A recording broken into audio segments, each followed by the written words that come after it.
a degraded view of humanity, I feel, where we are effectively like marionettes, and that we're just being played, and that we don't have any agency anymore, and therefore we can't be responsible for our own words. Not just our actions. We can't be responsible for our own words and the ramifications. So we have to be controlled, and we have to be stifled by the state. And it makes me very nervous. So I've been thinking through the importance of free speech, I suppose, from a psychological perspective. And it seems to me that, well, we can walk through some axioms and you can tell me what you think about them if you would. So, I mean, the first thing we might posit is that it's useful to think. It's better to think than not to think. And that might seem self-evident, but thought can be troublesome and stir up trouble, and your thoughts can be inaccurate. So it's perhaps not that unreasonable to start the questioning there. But I think it was Alfred North Whitehead who said that thinking allows our thoughts to die instead of us. And so he was thinking about the evolution of thought in some sense from a biological perspective. So imagine a creature that's incapable of thought has to act something out, a representation of the world or an intent. It has to be embodied. And then if that fails, well, it fails in action. And so the consequence of that might be death. It might be very severe. Whereas once you can think, you can represent the world abstractly. You can divorce the abstraction from the world, and then you can produce avatars of yourself, sometimes in image, like in dreams, let's say, or in literature and fiction and movies and so on. Produce avatars of ourselves that are fictional, and then run them as simulations in the abstract world and observe the consequences. And we do that in our stories. We do that when we dream. We do that when we imagine in images and depict a dramatic scenario playing itself out.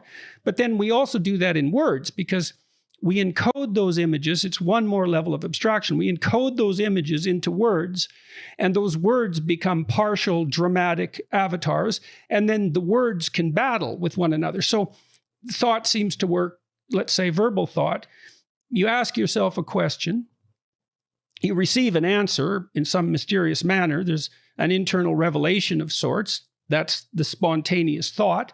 You know, when you sit down to write a book, thoughts come to you, perhaps because you pose yourself a question, and no one knows how that works, but we experience it, that thoughts manifest themselves in the theater of our imagination. So that's the revelatory aspect. And then there's the critical aspect, which is, well, now you've thought this and perhaps you've written it down. Can you generate counterpositions? Are there universes that you can imagine where this doesn't apply? Are there situations where it doesn't apply? Are there better ways of formulating that thought? But I would say, with regard to critical thought, and to some degree with regard to productive thought, an indeterminate proportion of that is dependent on speech.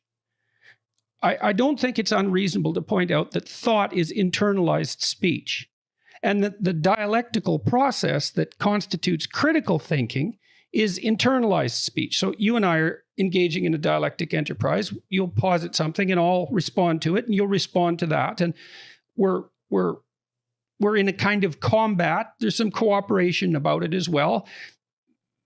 And we're attempting to formulate a truth more clearly, at least in principle, if we're being honest. We do that when we're speaking. So our thought, the quality of our thought, is actually dependent on our ability to speak our minds. Absolutely. And then, so go ahead. Well, I couldn't agree more, because I think speech is the way in which we collaborate on our thoughts. You know, that's how it works. You refine those thought processes that you've described. I mean, I'm no psychologist, but I understand this basic premise that we have these various thoughts that are continually in conflict within ourselves.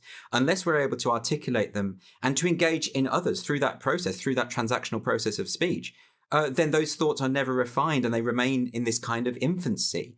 And this is yes, why they're as refined as we can make them as individuals. Sure. But that's also assuming that you even have the words, which you also learned in a dialectical process. Right, exactly. It's not as though the truth is ever fully graspable, but we can get nearer to it through that collaborative process of speaking and articulating the thoughts. And in fact, even in the act of, like you say, writing or articulating yourself, as with your self-authoring program, for instance, the act of writing things out is what clarifies the points of view for you. I've actually found that the way that I think about these issues now is largely a product of the fact that I've written so much about it and change my mind through the act of learning how to express myself on these points, and the consequence of not having that opportunity, I think, is something I would barely want to contemplate. And I think that to give an example of the moment, which is that because any kind of attempt to have a discussion or debate about the perceived conflict between trans rights and gender critical feminism, because to even attempt that discussion at the moment will have such grave social consequences, and certainly in terms of career prospects, major consequences, people will not have that discussion. I have people I know in politics, in the media, and they say to me quite honestly, I will not talk about this. I have concerns, I have qualms, I want answers to questions, but I absolutely will not open my mouth about this. And if you don't do that, this is why no one understands the issue. This is why no one has reached any kind of consensus on this issue. All we have is a sense in which to have the quote unquote wrong opinion makes you a pariah, and therefore I'd better not have that opinion. Well, then that's not a sincerely held conviction. If the definition of wrong is continually transforming and in an unpredictable manner, then it's best just to sidestep the issue entirely.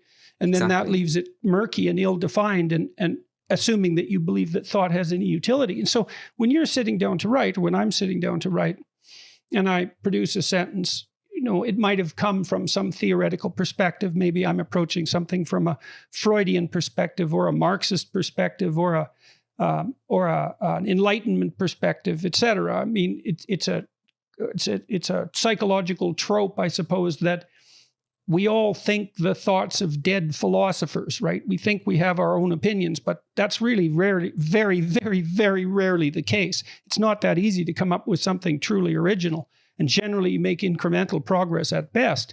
And so your ability to abstractly represent the world and then to generate avatars that can be defeated without you dying is dependent on your incorporation of a multitude of opinions. And that in itself is a consequence of, that works to the degree that communication is actually free and that you can get access to as much thought as you can possibly manage. So I can't see how you can deny the centrality of free speech as a fundamental right, or the fundamental right perhaps, unless you simultaneously deny the utility of thought. But maybe if you are also inclined to remove the individual from the central position of the political discourse, then maybe you can also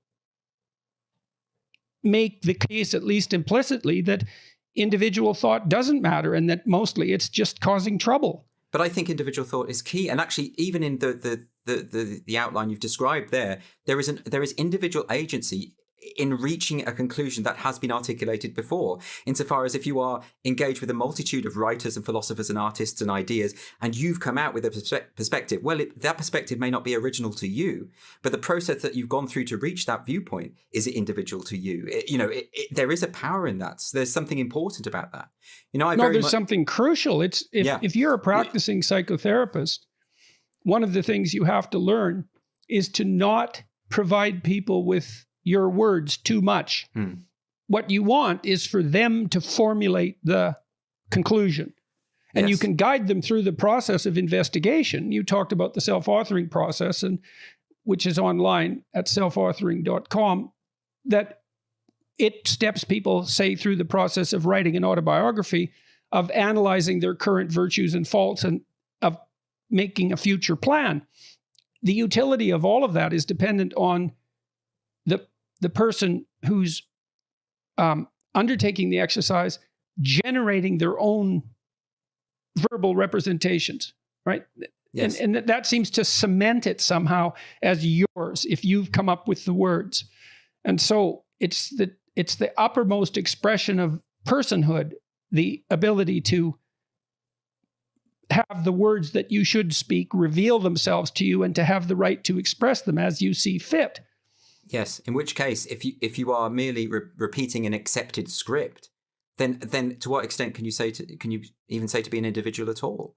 You know, this to me. Well, I think that's part of the philosophical conundrum, is that if you believe that all people do is repeat pre-digested scripts, especially if your view is that the fundamental human motivation is power, and the entire social landscape is nothing but a competition between equally, what would you say, selfish and single-minded power strivers, then there is no individual. There's no individual in that conceptual world. And it seems to me that that's the world that